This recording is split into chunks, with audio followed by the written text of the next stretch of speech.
ہم لوگوں نے دین کو حقیقت کے اندر مسجد تک محدود کر دیا۔ اس جملے کو سمجھنے کی کوشش فرمائیں۔ ہم لوگوں نے دین کو مسجد تک محدود کر دیا کہ نماز پڑھنا دین ہے، روزہ رکھنا دین ہے، زکوٰۃ دینا دین ہے، حج کرنا دین ہے، صرف یہ دین ہے، اس کے علاوہ کوئی اور شاید دین نہیں ہے۔ جبکہ نبی اکرم صلی اللہ علیہ وسلم کی جس سنت کو بھی ادا کرتے جاؤ گے، خالق کائنات اس کو دین سمجھ کر ہی قبول فرماتا چلا جائے گا۔ کس لیے کہ آقا علیہ الصلوۃ والسلام کی سنت ہی دین ہے، آقا علیہ الصلوۃ والسلام کی سنت ہی دین ہے، آپ کا طریقہ ہی دین ہے، آپ کے بدائے ہوئے احکامات ہی دین ہیں۔ تو اللہ رب العزت نے ہماری رہنمائی کے لیے حضور نبی اکرم صلی اللہ علیہ وسلم کو مبعوث فرمایا کہ آپ کے طریقے کو اپناؤ، آپ کے رستے پر چلو، جس طرح آپ عمل کر رہے ہیں تم بھی ویسے عمل کرتے چلے جاؤ، ویسے چلتے جاؤ۔ جب وہ طریقہ وہ رستہ اختیار کرو گے پھر تمہارے لیے جنت کے رستے ہموار ہوتے چلے جائیں گے۔ اب ہماری زندگی جو ہے وہ مطابقت نہیں کرتی، کس لیے؟ ہم مسجد میں آتے ہیں تو ذکر فکر میں ہوتے ہیں، باہر نکلتے ہیں تو غافل ہو جاتے ہیں۔ ہم مسجد میں ہوتے ہیں تو سچے مومن ہوتے ہیں، باہر نکلتے ہیں تو جھوٹ بولتے ہیں۔ ہم مسجد میں ہوتے ہیں تو کسی سے دھوکہ نہیں کرتے، باہر نکلتے ہیں تو دھوکہ کرتے ہیں۔ ہم مسجد میں ہوتے ہیں تو پکے مومن ہیں، باہر نکل جائیں تو فراڈ کرنا شروع کر دیتے ہیں۔ ہم مسجد کے اندر آتے ہیں تو پکے نمازی ہیں، باہر نکل جائیں تو ناپ تول کے اندر کمی کرتے ہیں۔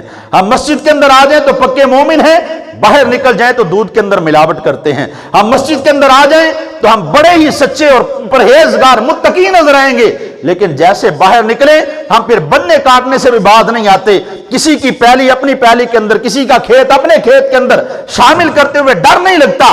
کس لیے کہ ہم نے یہ سمجھا کہ دین تو فقط مسجد کے اندر ہے، باہر تو دین نہیں ہے۔ لیکن جب محمد عربی کی زندگی کو پڑھتے ہیں پھر پتہ یہ چلتا ہے تمہارا قدم قدم اٹھانا شریعت مطہرہ کے اگر خلاف ہوگا تو ایک ایک قدم پر سزا ہے، اگر تمہارا ایک ایک قدم اٹھے تو اس طرح اٹھے کہ محمد عربی کی سنت بنتی چلے جائے تو خالق کائنات ایک ایک سنت پر 100 شہید کا ثواب عطا فرماتا جائے گا۔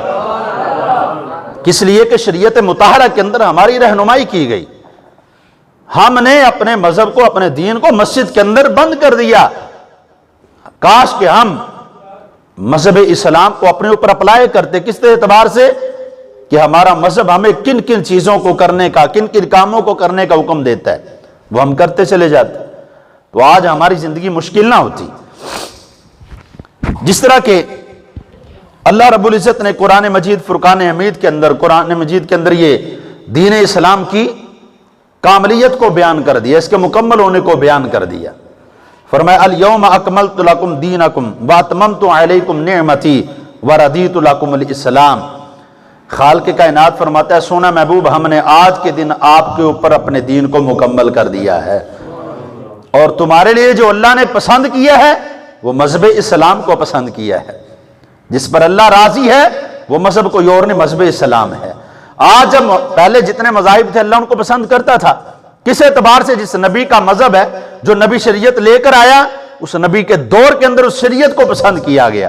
لیکن اے محمد عربی آپ آخری نبی ہیں، اب آپ کے بعد کوئی اور نبی نہیں ہے، تو اللہ رب العزت نے قیامت تک کے لوگوں کے لیے جس مذہب کو پسند کیا ہے وہ مذہب اسلام ہے، اس کے علاوہ کوئی اور نہیں ہے۔ یہ آیا مقدسہ آقا علیہ الصلوۃ والسلام کی ختم نبوت پر بھی دلالت کرتی ہے کہ اللہ رب العزت نے اس کے اندر بیان کر دیا کہ دین جو مکمل کر دیا گیا اب آپ کے لیے اور قیامت تک کے دن کے لوگوں کے لیے، جتنے بھی لوگ آئیں گے سب کے لیے جو مذہب ہوگا وہ مذہب اسلام ہوگا۔ کس لیے؟ وہ اللہ کا پسندیدہ ہے۔ اب کوئی بات کے اندر اٹھ کر آ کر کے کہے میں نبی آ گیا ہوں، نعوذ باللہ، مجھے اللہ نے نبی بنا دیا، نعوذ باللہ، تو وہ نبی نہیں ہو سکتا، اس لیے کہ اللہ نے یہاں پر اب دین کو مکمل فرمانے کا حکم جاری فرما دیا ہے۔ اب آقا علیہ الصلوۃ والسلام کے بعد کوئی اور نبی نہیں ہو سکتا۔